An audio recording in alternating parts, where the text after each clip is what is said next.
I don't know about you, but I'm excited that I'm just one praise from my breakthrough. Good morning, New Prospect, and welcome to Sunday morning worship here at New Prospect. It's your boy, Carrie, and family. You know what I'm here for. It's time for our announcements. So let's get to them. Today is the day. Yes, we finally made it to our First Ladies for Health annual Family Health Day. It's today. So if you're 8 o'clock service, go on over. Starts at 9 a.m. So after service, go on over to the gymnasium. If you're at the 11 a.m. service, go ahead. While you're in service, pastor said it's okay. Pull out your phone, text a friend. Let them know that these free health screenings is happening at your church now. So if they're not here now, get here now. Get here now, because the health screening is going on. It's free. There's prizes. There's giveaways for you.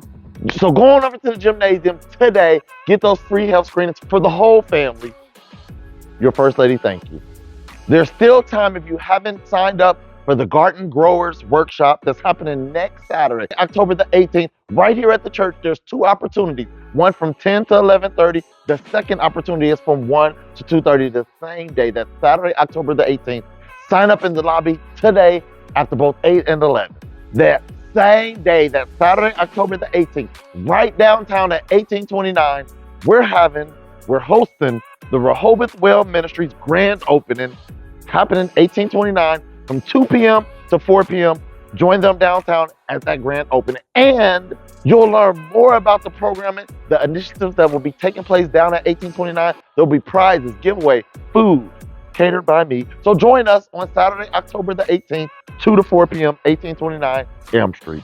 Family, we're going way, way, way back. Yes, we're going old school. I'm talking about back in the day, the 60s, the 50s, the 40s, when the church had old school Harvest Fest. I'm telling you, like, not this trunk or treat stuff, phenomenal stuff, phenomenal. We're going way back, and we're going to do Harvest Fest over in the gymnasium. But family, we need your support. It's time to bring that candy in. If you got monetary donations because you don't want to stop at the store, they'll be starting collecting next Sunday. So get that candy in out in the lobby. If you're watching online and you want to give, call the church office and let them know that you want to give. This is your opportunity to pour into our youth, to support them for Harvest Fest this year. Let's do it. You can do it. Family, remember, you can go to the church's website, visit our Instagram, our LinkedIn account, Facebook, to learn all of this information and more. But family, yes, it's your boy, Carrie, remembering that we're still in 2025. So we're believing that our great God is going to take this ministry higher and higher and higher in Him. But we're about to get back to worship and praise our Most High God, because we know it's almost time to go get those free health screenings. But let's get back to worship and praise our Most High God, because it's New Prospect. It's about to go down. Let's get back to worship.